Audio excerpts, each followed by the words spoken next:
Assalamualaikum warahmatullahi wabarakatuh. Halo, apa kabar sahabat YouTube semua? Jumpa lagi bersama channel YouTube Aritiah Nur. Kali ini saya ingin berbagi tentang penyelesaian pelatihan mandiri pada platform Merdeka Mengajar yang sudah beberapa saat saya tinggalkan karena ada kesibukan yang lain. Untuk hari ini saya akan buka. Seperti biasa, langsung saja masuk ke Merdeka Mengajar.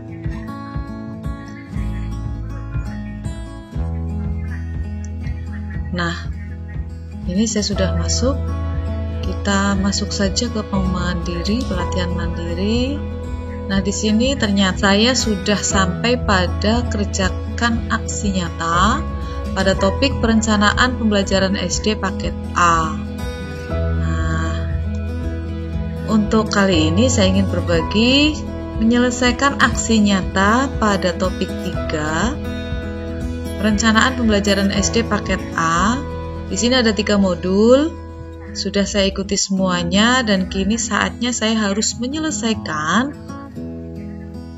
aksi nyata praktikan pemahaman terhadap topik ini. Nah, kita pilih saja ya, kita buka saja ya. Pilih aksi nyata.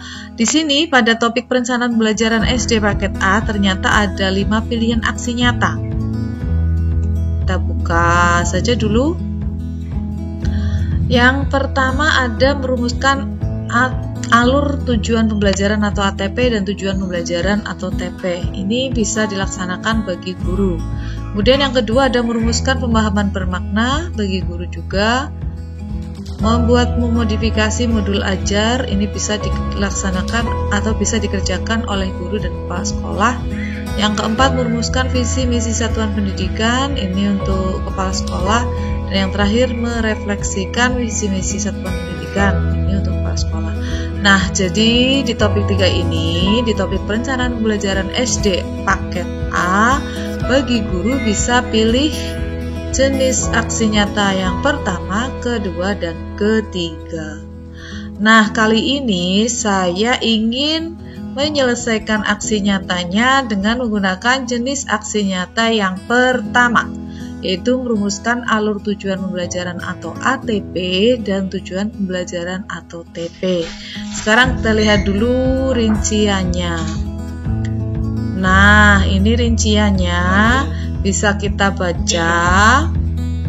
Merumuskan ATP dan TP.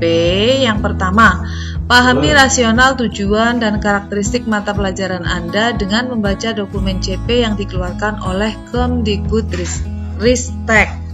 Yang kedua, uraikan CP dan rumuskanlah ATP dan TP untuk satu fase sesuai dengan langkah yang direkomendasikan pada video. Yang ketiga, tambahkan pula asesmen dan metode pembelajaran yang akan digunakan pada CP tersebut untuk memastikan kedalaman cakupan dan variasi dalam keseluruhan ATP sudah berpusat pada murid. Yang keempat, langkah nomor 1-3 dilakukan dengan berkolaborasi bersama guru satu mapel atau satu fase.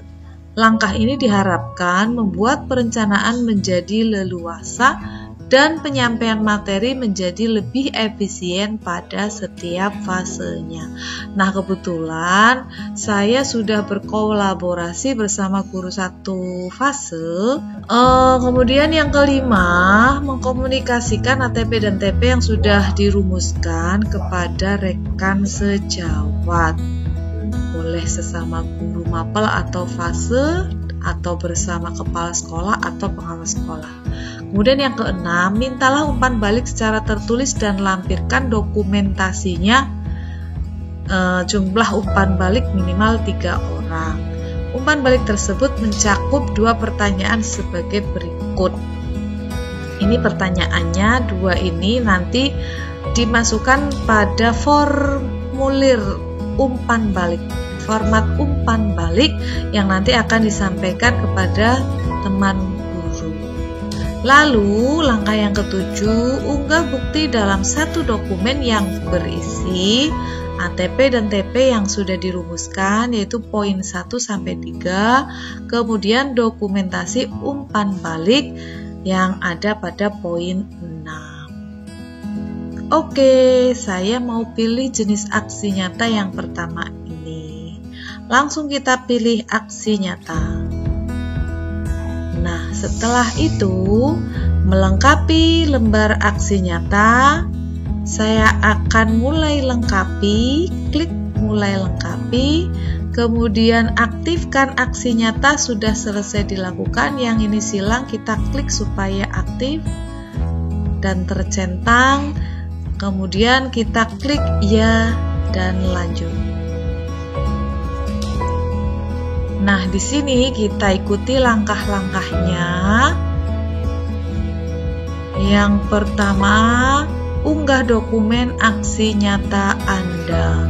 Saya sudah menyiapkan file aksi nyata yang berisi ATP dan TP, kemudian dokumentasi umpan balik yang sudah saya jadikan satu dokumen. Nah, ini adalah dokumen yang akan saya upload pada yang sudah saya buat PDF, dan saya sudah buat satu file. Merumuskan tujuan pembelajaran, ini contohnya satu elemen. Langkah pertama, mengidentifikasi kata kunci dan capaian pembelajaran. Gini ya teman. Kemudian langkah kedua, mengelompokkan hasil identifikasi. Lalu langkah yang ketiga, menentukan tujuan pembelajaran. Nah, di sini menyusun alur tujuan pembelajaran juga langkah-langkahnya ada di sini. Saya langsung saja, ini sudah semuanya, yaitu mapel matematika. Nah, ini semuanya nanti tinggal saya masukkan ke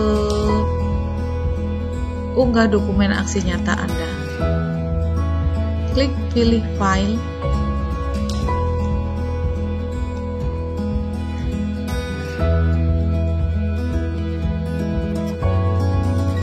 Judul aksi nyata diisi dengan merumuskan alur tujuan pembelajaran.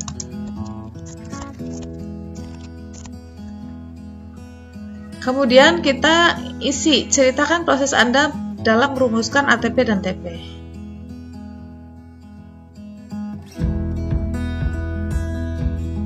Bapak Ibu bisa menceritakan semua proses Bapak Ibu dalam merumuskan ATP dan TP berdasarkan pertanyaan yang tertera pada aksi nyata, lembar aksi nyata ini. Di sini sudah ada panduan pertanyaan, Bapak Ibu tinggal menjawab saja sesuai dengan apa yang Bapak Ibu pahami. Nah, setelah selesai mengisi proses kita dalam merumuskan ATP dan TP, kemudian klik saya di sini, klik kotak kecil ini. Klik saya menyatakan bahwa aksi nyata ini merupakan karya saya pribadi, dibuat sesuai panduan Merdeka Mengajar dan tidak meniru atau menjiplak karya lain. Klik kumpulkan. Nah, aksi nyata berhasil dikumpulkan. Setelah ini kita kembali ke topik. Oke, topik 3 telah selesai dan kita tinggal menunggu hasil validasi. Nah, begitulah teman-teman untuk unggah aksi nyata di topik 3, merencanakan pembelajaran SD paket A. Jadi kita tidak harus menyebarkan pemahaman mengenai isi modul-modul pada topik yang kita ikuti, tapi kita juga bisa memilih aksi nyata yang lain. Seperti saya tadi, aksi nyata yang saya pilih adalah merumuskan alur tujuan pembelajaran dan tujuan pembelajaran. Baiklah sahabat YouTube semuanya, terutama Bapak dan Ibu guru hebat yang sedang melaksanakan atau yang sedang mengikuti pelatihan di platform Merdeka Mengajar. Inilah sharing saya mengenai unggah aksi nyata di topik 3, merancang pelajaran SD paket A.